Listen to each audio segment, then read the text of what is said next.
Revive করেন না। ব্যাংকগুলোর অবস্থা তো খারাপ। এই ব্যাপারে কে বলতে পারবে না? কোন একটা ব্যক্তি যদি বলতে পারে ব্যাংক অবস্থা ভালো, বলেন সাহস থাকলে একটা বলেন টক শোতে। আমরা কি জানি না কি হইতেছে? আমরা কি ব্যাংকে লেনদেন করতেছি না? আদার দিলে কি মাছায় মাছ ধরা খেয়ে যাবে। তাহলে কি যারা আসবে জমা দিতে তারা ধরা খেয়ে যাবে না? হয় না এটা। এইভাবে কিন্তু ডলার পাবেন না। ডলার আনার সূত্রগুলো, এই সূত্রগুলো কিন্তু প্রাচীনপন্থী হয়ে যাচ্ছে। মডার্ন কনসেপ্টে যারা বুঝে অর্থনীতিটা, চ্যালেঞ্জ গুলো বুঝে, সেই সমস্ত লোককে সামনে নিয়ে আসে। আপনি মোটামুটি দুর্নীতি দমন করেন, মানি লন্ডারিং বন্ধ করেন, ওভার ইনভয়েস আন্ডার ইনভয়েস বন্ধ করেন। আপনি দেখবেন প্রেসার ঘুরে গেছে। শুধু তাই নয়, সৎ লোকগুলোকে বসায় দেন বিভিন্ন জায়গায়, গুরুত্বপূর্ণ পদে। চেহারা ঘুরে যাবে দেখে।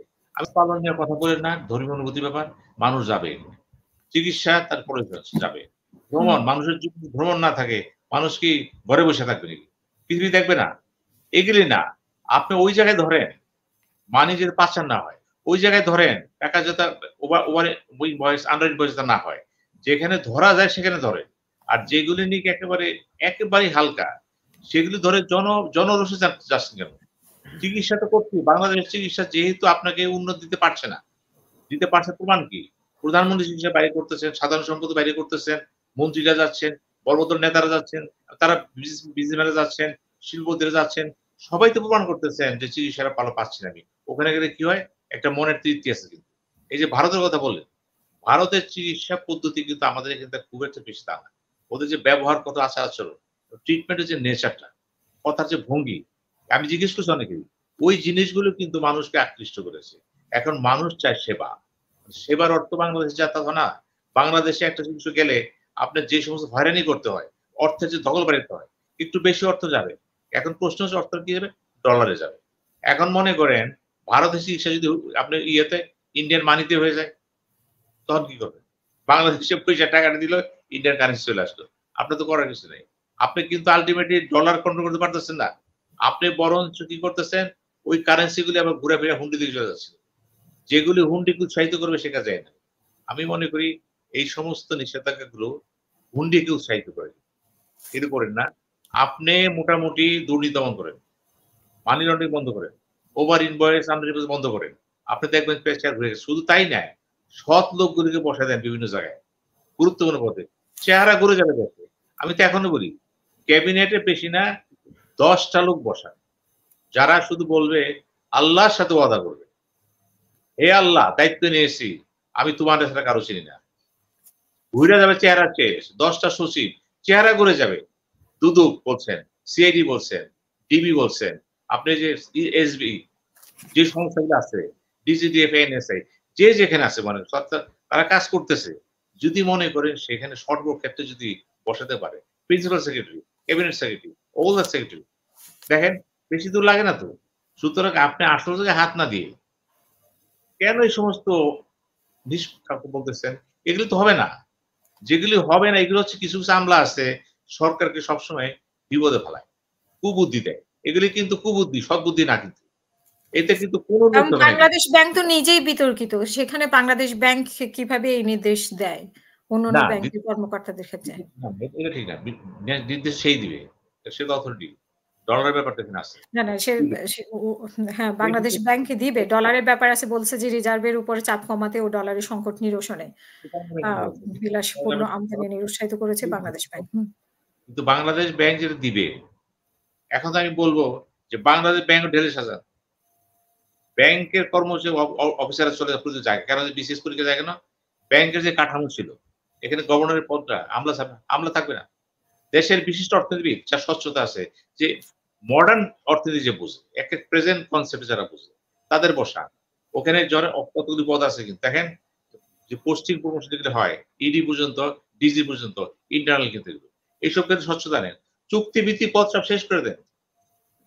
শেষ করে দেন। বাংলাদেশ ব্যাংকটাকে দাঁড় করান। এরকম একটা মডেলে নিয়ে আসেন যাতে বলতে পারেন Bangladesh bank itself is an entity. Give a blood to the nation economically. কিন্তু সেটা হচ্ছে না। কেন হচ্ছে না? ওখানেও গলদ আছে। ব্যাংকের চেয়ারম্যান গুলো কারা হচ্ছে? গভর্নমেন্ট ব্যাংকটা কারা হচ্ছে? এগুলো দেখেন, এখন অর্থনীতি বোঝে না। দিলেন চেয়ারম্যান। এগুলো তো হয় না। জি, আমরা দেখেছি অনেক কিছু হয়েছে, অনেক কিছু হয়নি সেটা না। যার যে সাবজেক্ট হয় না কিন্তু এটা। এখন আমাকে চিন্তা করতে হবে যে যদি আমি ডলার কন্ট্রোল করতে চাই, আমার প্রধান কাজটা হচ্ছে এই যে বললেন, একজন বলল যে আমি যখন রেমিটেন্স আনতে গেলাম ২.৫% দিছে টাকা নেই। তাহলে আপনি কিভাবে চিন্তা করলেন আপনি ডলার আসবে? আপনি তো গোড়া থেকে উড়ে বেড়াচ্ছেন। আপনার কমিটমেন্টের সাথে বাস্তবতা কোথায়? অতএব সে আবার হুন্ডিতে চলে যাবে। আপনি ১ম এটাতে দায়িত্ব দেন যারা ব্যাংক ছিলেন। কথা বলে না ইসলামী ব্যাংকের কথা বললাম কেন? ইসলামী ব্যাংক যখন এখন ছিল, মধ্যপ্রাচ্যে একটা ইমেজ ছিল কিন্তু। যে ব্যাংকে টাকা দিলে যাবে না। একটা ব্যাংক মানে তো ইমেজ, গুডউইল। সেই গুডউইল নষ্ট করলেন কেন? আপনি নষ্ট করে তো ধ্বংস করতে পারেন না। আর কি করবেন?